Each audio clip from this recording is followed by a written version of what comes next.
Good evening. You all hear me? Right.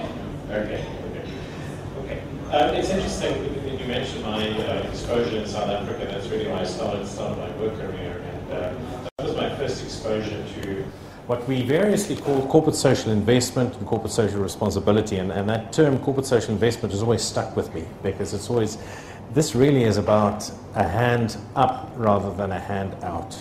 It's about making investments, it's about sustainability. It's not about handouts and welfare, although welfare obviously is an important part of corporate social responsibility and corporate social investment.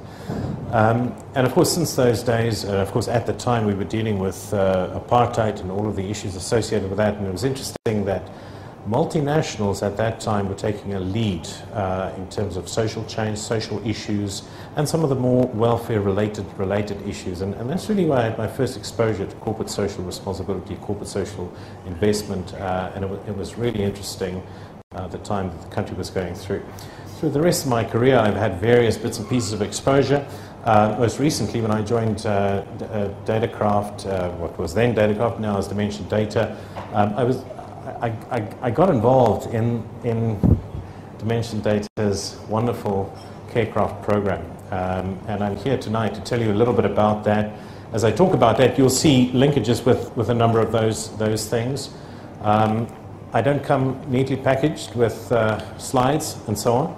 I'm going to talk to you from a piece of paper, because for me, it's about what's inside.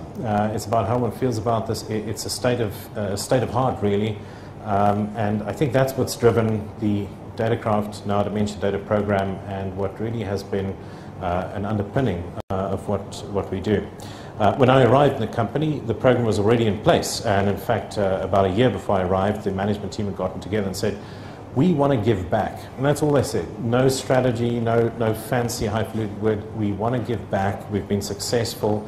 We want to give back. And that ethic has kind of driven the program.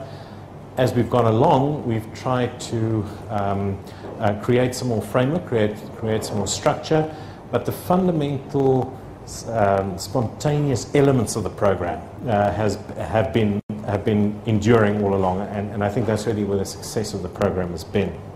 So, what does the program entail?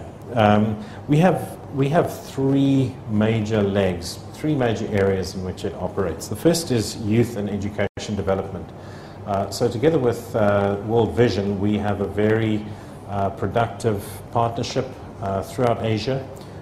We sponsor somewhere between 160 and 200 children across the region. So we sponsor those children from 13 different countries. So each country has its own program, its own sponsorship program, and those children are, in their turn, located in about 13 or 14 countries, not the same countries, all over the world, particularly Africa and parts of developing Asia. Disaster support has been another key element of our program, and whenever there's a major disaster, we mobilize. In fact, my colleague Catherine Tan, who may be known to a number of you, is a great organizer, and in this particular space, organizational ability and entrepreneurship and intrapreneurship is very important. And so rallying the troops across Asia and getting people involved in giving, in participating, another important element. And then thirdly, we are mindful and sensitive of local needs. And so in all of the countries in which we operate, there are very strong local links with local NGOs, with local welfare organizations, and our country personnel really select local programs that are relevant for them. So there is a broad framework, but there are also some very important local needs elements. A couple of the principles, and again, these principles were not developed right at the front end. This is how the program has evolved. So it's an evolutionary program.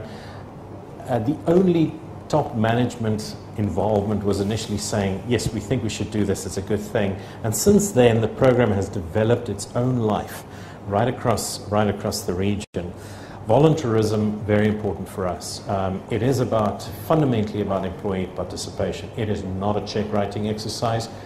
We don't even have a central budget for it, believe it or not. The countries have little bits and pieces of budget, but we don't have a budget. I can't quote you a figure. We could probably gobble the figures together for you, but that's not the important thing for us, because writing a check is a very simple matter. If you've got the money, of course, we don't always have it, but it's not about writing checks. It's absolutely about getting our employees involved. And we see a lot of spontaneous activities all over the region. And that gives us great joy. We call it sweat equity. That's how we make investments, is through people going to children's home, people doing collections, cake sales, a whole range of things. Not all of it very grand, but that is about getting our people involved. We work through a series of local committees. So we have, and again, those are volunteer committees in the respective countries.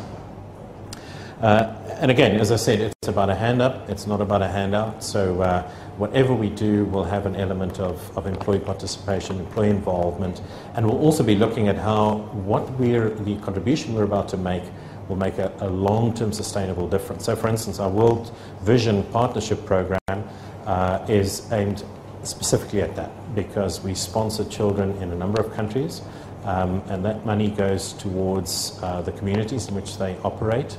It helps with the upliftment of the community and with children's education and sustainability in those communities. And we have relationships with those children because those children really represent the poster children for those respective communities. And so in fact many of our officers write them letters, they get letters from the children, and there really is a close bond there. It is broad-based and it's non-hierarchical. So anyone can be the head of a committee in a country. It is not a management initiative.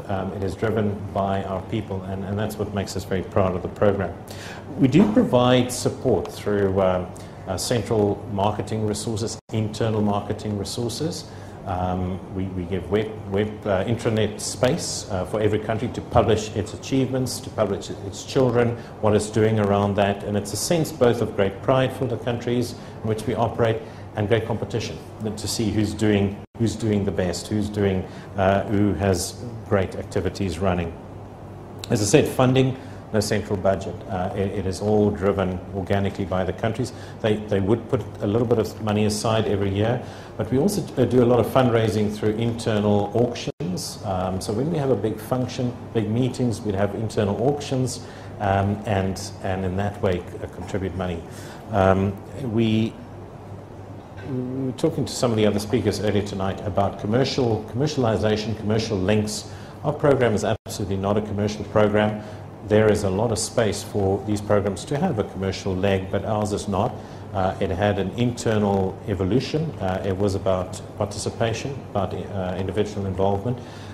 We are beginning to look to see how we can advocate with our clients these programs, but unlike many of the consumer-based organizations, the sort of end consumer retail-based organizations that have a high street brand, we don't. And so we've done this really for internal purposes. Now, I'm nearly time's up. Okay, just finally, what I would say is that we have a very wide base of participation from employees, and that's really the strength of our program.